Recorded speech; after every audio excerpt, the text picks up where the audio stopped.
एक ही समय में आजाद हुए दो देश, चीन और इंडिया। लेकिन आज चाइना आगे और इंडिया पीछे क्यों?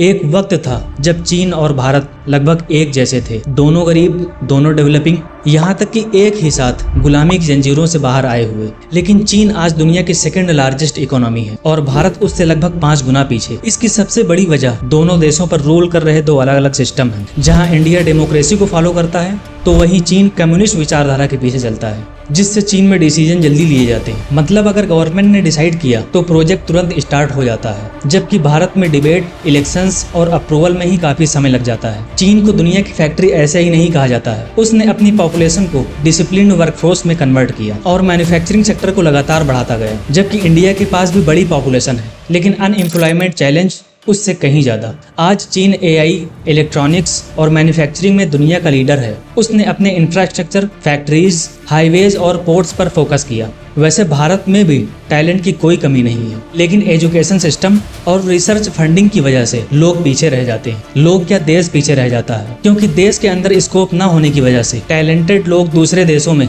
बेहतर फ्यूचर की तलाश में चले जाते हैं। मतलब चीन जिस स्पीड से आगे बढ़ रहा है, हम उसके आसपास भी नहीं हैं। हमें उसके लिए बहुत मेहनत करनी पड़ेगी। हमारे देश में होना ये चाहिए था कि पढ़ाई लिखाई पर जोर दिया जाता, लोगों को बेहतर नौकरियां दी जाती, लेकिन हो ये रहा है कि धार्मिकता और अंधभक्ति लगातार बढ़ती जा रही है। हमको नहीं पता, आप बता रहे हो ना एक दिन अखंड भारत बनेगा। हाँ, अखंड भारत बनेगा। तो कितने देश मतलब मिलके बनेगा अखंड भारत? विश्व में 5वीं लड़ाएगा भारत का। लाल किला किसने बनाया? हाँ, लाल किला हमारे महाराणा प्रताप के बाप ने बनवाया था। पढ़े लिखे होकर भी पढ़ी लिखी बातें करना बेवकूफ़ी है, क्योंकि पूरी की पूरी रिलीजियस सोसाइटी आपके खिलाफ हो जाएगी कि तुम ये क्या कह रहे हो। हमारी किताबों में तो ऐसा कुछ नहीं लिखा है।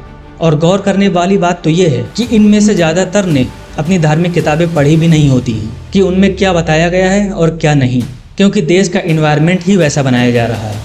इसलिए अगर आपको देश को आगे लेकर जाना है तो अपने दिमाग का इस्तेमाल करना ना भूलें।